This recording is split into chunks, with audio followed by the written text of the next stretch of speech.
Next up, we have Skybound Progressive House / Trance, with a C, by Lockyn. Featured in Geometry Dash is my understanding. Once again, everybody, this is a Basterd's LFA, a layman-friendly analysis. I'm a professionally trained musician and composer, and my objective here is to explain things in a way so that you don't have to be one to understand what is happening here musically.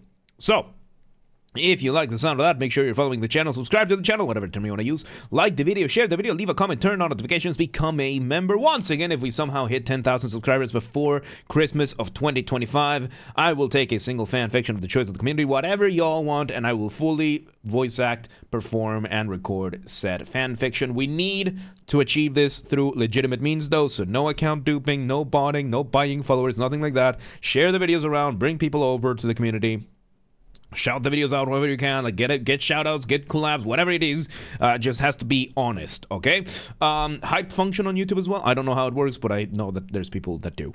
Members get early access to the music, or not to the content that we release. So if you are a paid member on YouTube, I schedule the music, I schedule the videos for the week on Saturdays, and if you are a member on YouTube, paid member, regardless of your your tier, you get access to the videos on Saturdays when I schedule them. Man, what's going on? Absolute brained. Disclaimer, this is my first time listening to this, so I will be pausing a lot, and I will be speaking a lot as I will be pointing things out as I hear them or as I realize them. And this is recorded live on stream on a single take. I just stumbled upon my words quite a bit. I will do it again. Whatever happens, happens. With that said, let's do this. Skybound. Let's go.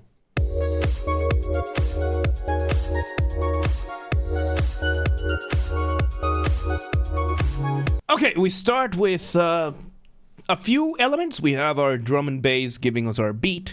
We have a synth in the background holding some chords. And more importantly, we have a synth giving us our initial melody, our motif. Motif being the smallest version of your musical idea, the seed, the essence from which everything else comes from. And very lovely melody. Very, very lovely. Very high up, giving you that skyline feeling to it. So, let's see where it goes.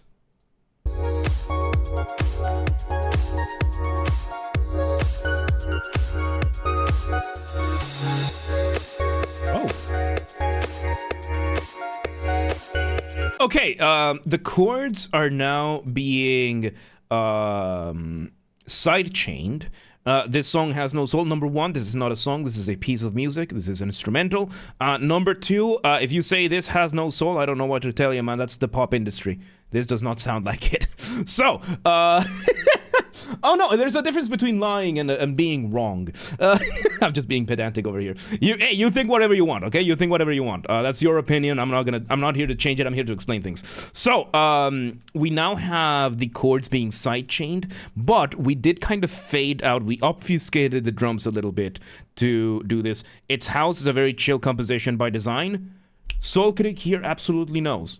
Because, again, I am a foreigner when it comes to electronic music. So, yes. So, yeah, no, we are having now the chords being side-chained, which usually side-chain is when the bass drum hits, everything else, whatever is side-chained, gets the volume going down and then back up. And, yeah, we're doing that without the bass drum. So, love house music. I am a complete foreigner. Like, 15 years ago, I would be able to tell you the difference between the genres. Right now, for me, this is electronic music. This is a new experience for me, and there you go. I listen to this music too much. I don't like it at all. You overdid it to yourself. You overdid it. That's a very, very different issue. That is a very, very different. Are you the kind of person that you know, that has a game on Steam, like, you know, Rocket League, 25,000 hours on record, not recommended? Are you that kind of person? 25,000 hours, not recommended, review left at 3,000 hours in. Are you that kind of person?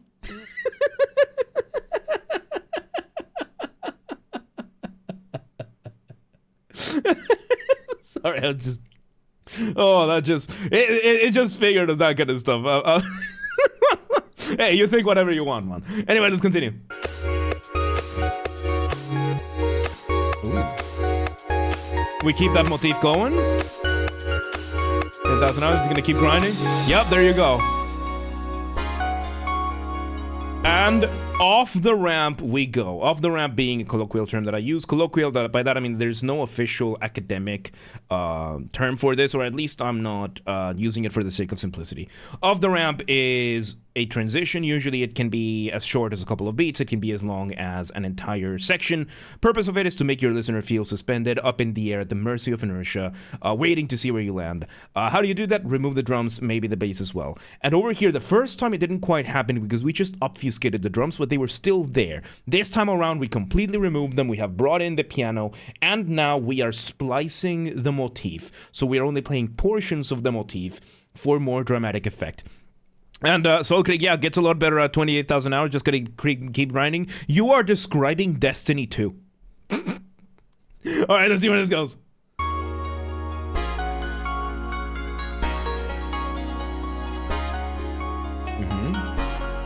Yeah, basically now we have the block chords being a rhythm. Zelmek, one for the day, how you doing? This track matches the picture. Yeah. We have now a piano giving us an extra melody. Ooh. Very beautiful melody. And we take a kind of a 180.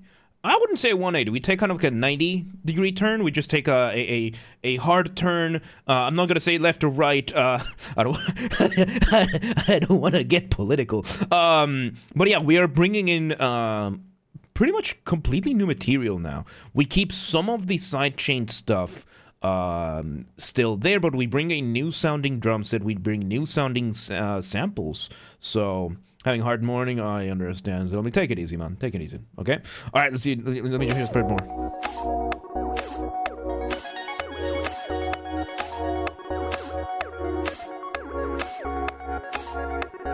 Okay, so yes, we have a couple of things, and it's fairly... The material is fairly unrelated. Which is a trap that a lot of progressive music falls into, that that can make or break your music. So when it comes to music, again, you want to have a very careful balance between what is familiar and what is new. Too much familiarity, too much repetition, too much of the same thing, you risk boring the listener, they tune out. Too much new material too quickly, you risk overwhelming the listener, they tune out. And one of the problems with progressive music, and it's not just in electronic music in general, one of the problems is that in order to achieve new material, to bring new stuff, to bring that progression over, what many artists end up falling for is, let's just bring completely new, unrelated material, and we're basically just Frankenstein monstering whatever we have from section A to section B to section C to section D. And it's pretty common, especially in the genre gent. Gent is the one that suffers from this the most. I would say this is the one where it's the most egregious, where it's going to be section A, riff 1, riff 2, riff 3, riff 4, section B, part B, riff 5, 6, 7, and 8, then to section C, part C, 9, 10, 11, 12, and there's never any recollection of material. In music, repetition is your friend. It can be too much of a good thing, of course, but repetition is your friend in music. And you want to be able to repeat things, maybe not always one-to-one, but you always want to make sure that you ingrain the ideas on your listeners to an extent. It is considerably more desirable to have a catchy melody than an impressive solo. It is considerably more desirable to have that.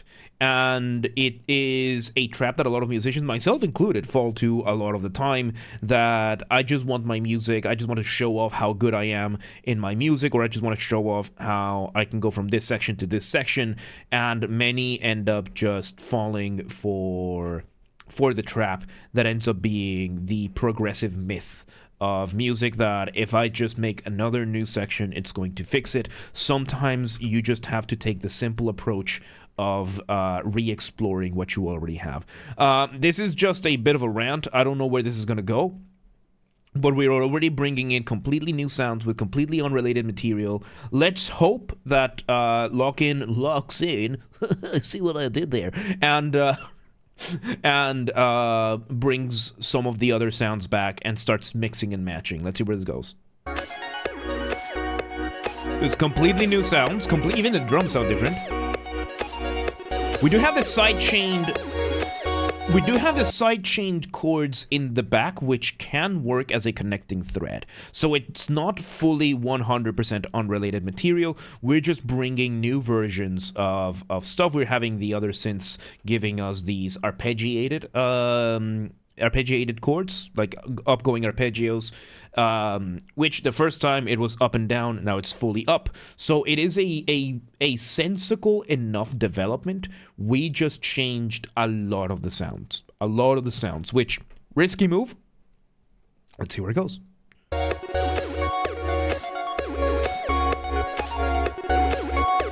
There it is. There's some of that original motif. There you go.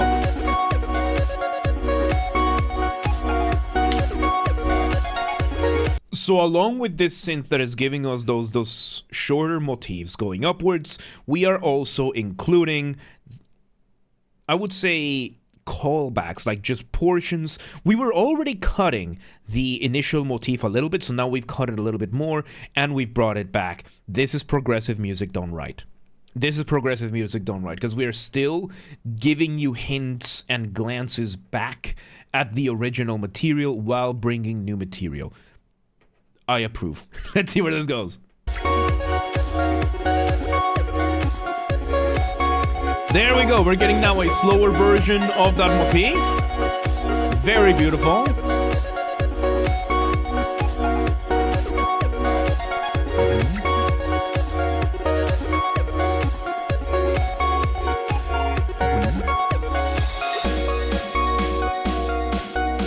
We repeat now.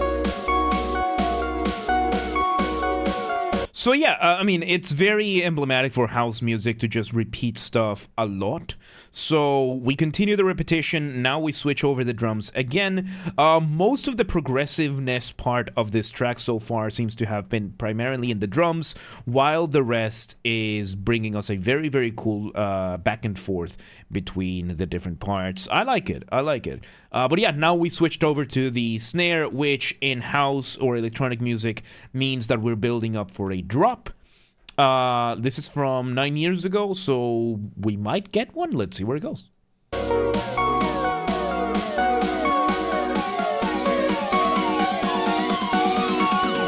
There we go.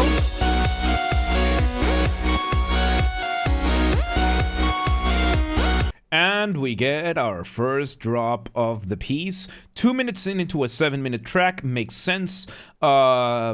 We basically just bring the drums a little bit louder than before. We focus more on that bass drum rather than anything else. We now have those side-chained synths that we had before playing those chords, a little bit more in the background right now. And we bring this kind of theremin-esque melody synth, giving us another version of the initial motif. Very beautiful, very dramatic in that sense. It works very nicely, I would say. And it's the kind of drop that you would get with house music, I guess. So, being a cover replacement, there you go. Let's see where this goes.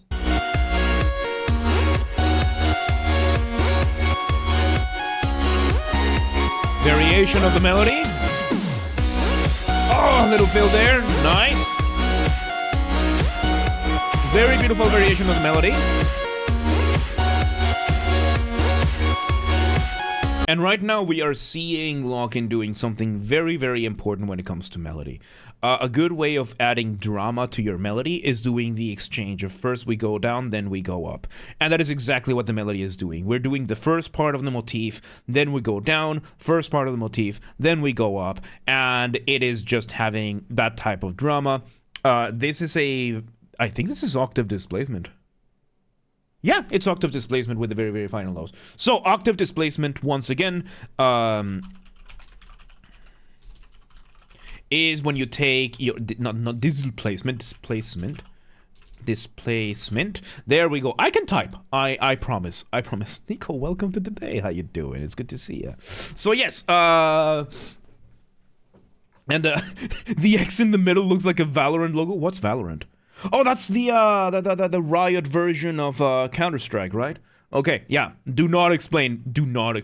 Do not. I know what it is. I now know. I remember what it is. So yeah, octave displacement. When you make music, you have melody, harmony, rhythm. You use scales in music. That is the group of notes that you have. Usually, it's going to be 7 notes. So let's use numbers for the sake of explaining, right? So 1, 2, 3, 4, 5, 6, 7. This is your scale. Once we get back to the 8th note, it is back to 1. That is the octave, and then you just start over. 2, 3, 4, 5, 6, 7. 1, 2, 3, 4, 5, 6, 7. And then let's read it at 1 so that we have 3 octaves in this example. So basically what we're doing over here in octave displacement is we are displacing the final note of the motif. So let's say our motif is 1, 3, and 4. And what we're doing is first repetition, we are doing it, we're not even doing it this way, we're doing 1, 3, and 4, and second repetition, 1, 3, and 4. We're just changing which octave it is, but technically speaking, these are the same notes being played, just from different octaves. So, there you go. Oh no, it's that game that makes you miss showering the rest of your life. Isn't that World of Warcraft? I thought that was World of Warcraft, and like Final Fantasy 14, and like every MMO basically, and League of Legends, and Rocket League, and Counter-Strike, and I guess Valorant too. So yeah, there you go. Anyway, let's continue. Potato, tomato. You dare speak my words against me? Good. You're learning. Alright, we bring it back. We bring back those arpeggios. And now, obfuscated in the back, we still have that initial motif. We are still using that initial motif. It's just obfuscated a little bit further in the back. And now we're bringing another synth, giving us another phrase. Let's see where it goes. There we go. We're fading it in a little bit more. Building for another drop. Nice, Nico, nice.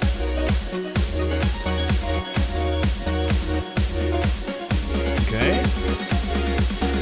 Like, yes. Ooh, another drop. There we go.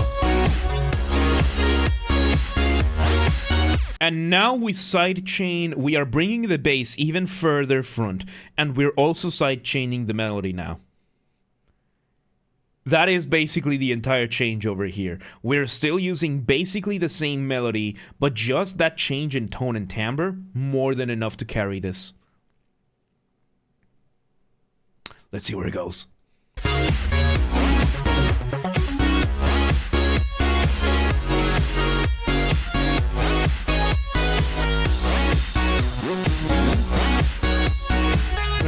Is it normal that I feel bored when I hear this music? I would say that psychologically, I don't have my glasses here. I would say that psychologically, this means that your mind is associating the music not with not that the music itself is being associated with boredom, but that when you were listening to this music, you were particularly bored, and every time it happened, you were listening to this music. Meaning that now, whenever you listen to this music, you have a Pavlovian response to boredom.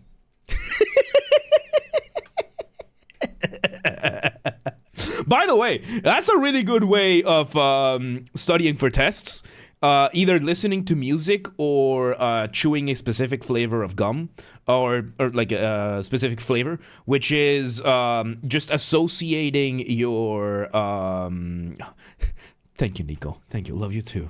All right. Associating the different things with specific subjects. So if you're struggling to remember something, listen to something very, very specific, like a song that you know very, very well, or a melody that you know very, very well, and just study with that playing on repeat. So by the time you get to whatever test you need to do, just think of the song and you will be able to remember. Same with gum is probably a cheaper way, but if you're in a school that, or if you can't access the gum at the time of the test, then don't.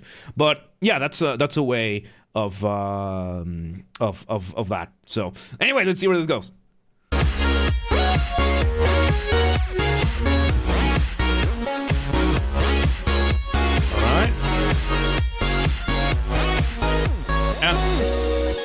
Off the ramp again, we bring those arpeggios back in, spreading them a little bit further between one another. Okay. Basically, we're just focusing on the chords right now. Very lovely off the ramp moment. We're bringing once again the build-up. Same build-up as before. Let's see.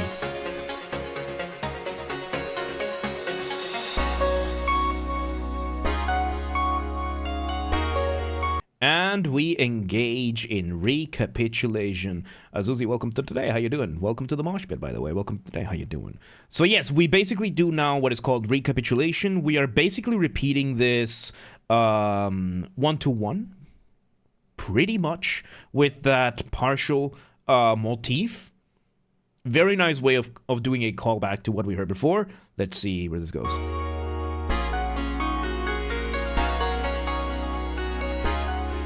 It's okay, Nico, take a break. Okay. We're slowly fading out the first melody to give space for this second layer. With this other melody. Nice. Nice. Back to build-up mode we go.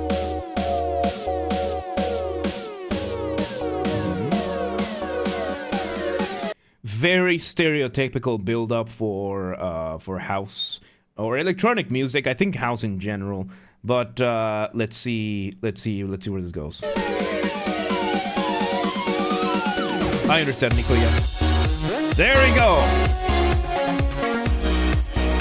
And now we bring in more of the bass. We are putting some more of the focus on the bass. Like every time we've had one of these drops, we've been putting a little bit more focus on the bass. And now we are adding more melodic aspects to the bass, as well as still keeping the elements that we had before. Pretty cool. Pretty cool way of doing this. Let's just see. Because we still have the motif being bounced back and forth.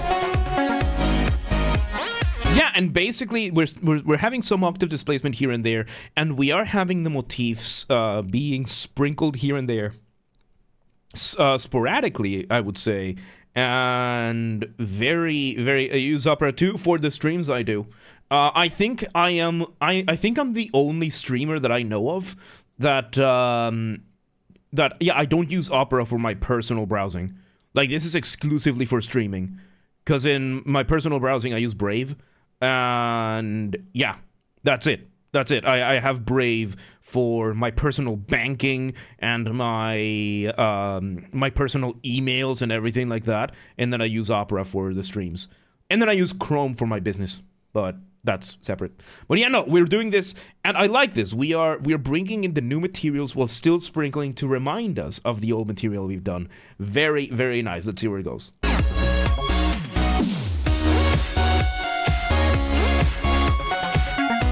We bring back this melody with the octave displacement, with now the other elements.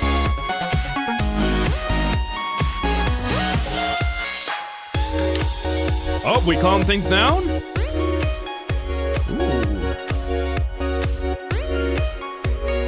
Ooh, we bring this new instrument giving us another variation of the motif.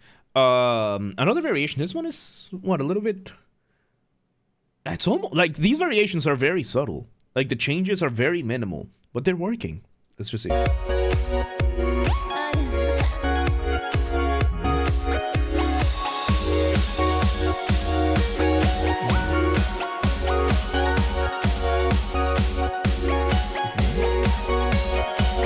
Build up once again. I think we're gonna go do one more drop. Let's see. And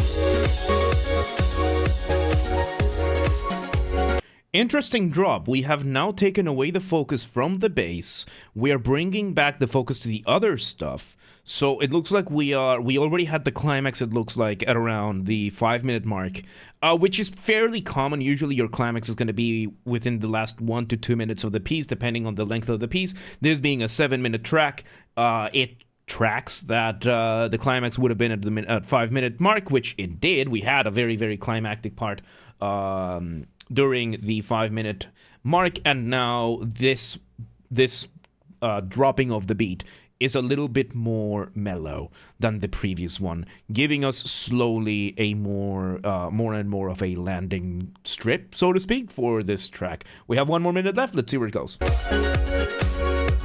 Because we're still doing the same.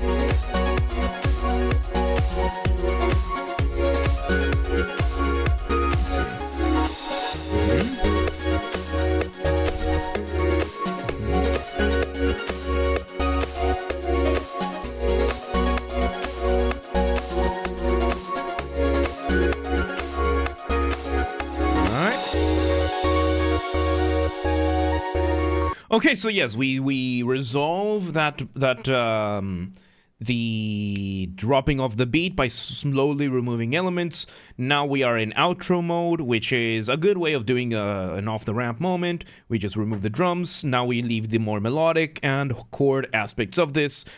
And this is probably how it's going to end. We're going to be removing the elements one by one, or we're just going to play all of these a couple more times, and then just, yeah, let's see where this goes. Focusing on the chords, basically, that is the rhythm being carried.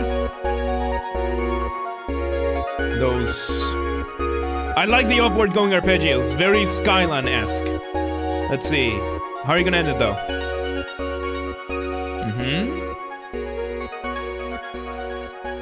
Alright, how are you gonna end it? Come on. We remove one more, and... Alright, good. For a second I was scared that we were gonna fade it out. But yeah, there you go. We did fade away some of the instruments. We do one more run of those upward going arpeggios. We bring in one last drum, one snap of the fingers, and we just let that last delay echo away. And there you go. That was pretty. That was very, very pretty. That was a very pretty, that was surprisingly good use of the progressive formula. Very, very good. There you go. That was Skybound Progressive House / Trance by Lockyn. My understanding is that this is featured in Geometry Dash. Once again, everybody, this has been a Basterd's LFA, a layman-friendly analysis. I'm a professionally trained musician and composer, and my objective here has been to explain things in a way so that you don't have to be one to understand what has happened here musically. So, if you're watching this on the YouTube video archive thing, thank you for watching. Make sure you're following the channel, subscribe to the channel, whatever term you want to use. Like the video, share the video, leave a comment, turn on notifications, become a member, all that good stuff. Once again, everybody, if we somehow hit 10,000 subscribers on YouTube before Christmas 2025, which is an actual possibility, like it's unironically a possibility right now, it blows my mind that it even is, but if we somehow get it, if we somehow get it, I will take a single fan fiction of the choice of the community. Whatever y'all want, one fan fiction, and I will fully produce, record, and voice act an audiobook for it. We have to do this through legitimate means, though. So no account duping, no botting, no buying followers, nothing like that. Share the videos, bring people to the community, get shout outs from other creators, get collab, put me in contact with creators, whatever it is. Use the hype function on YouTube, all that kind of stuff. Just legit, honest means, right? Members. If you are a member on YouTube, you get early access to the content. I schedule the videos for the week on Saturdays, and if you're a paid member on YouTube, regardless of the tier, you get access to the videos when I schedule them, so on Saturdays, so become a member today. If you want to listen to this without me interrupting every 3.5 seconds, I will be linking it in the description down below. If you want to request a song and you're not on the live stream, go to the Discord server, link down below, go to the LFA requests channel, and follow the instructions on the pinned message. And if you want to catch the streams when they go live, we aim for Monday through Friday, 6 p.m. Central European Time. If you're not in Europe, Don't worry, we have the full up-to-date streaming schedule showing in your local time zone in the Discord and the Twitch. They both have them. So if you live in, I don't know, Toronto, and you're like, oh, but what time is 6 p.m. Central European Time in Hungary over here? I don't live there. Just go to the Discord, go to the Twitch. It's fine. It shows it in your local time zone. Nothing to worry about. And follow the gaming channel, because I have a gaming channel. Of course I have a gaming channel. I'm on YouTube. What else could I possibly have? Games are Basterd. That's where I put the recordings of the gaming after shows that we do. Link down below, or just search on YouTube for the username. Same username as James R. Basterd. Just swap the J for a G and you got it. And yeah, there you go. Skybound Progressive House. That was very good. I liked it. Good stuff. But yeah, let's move on.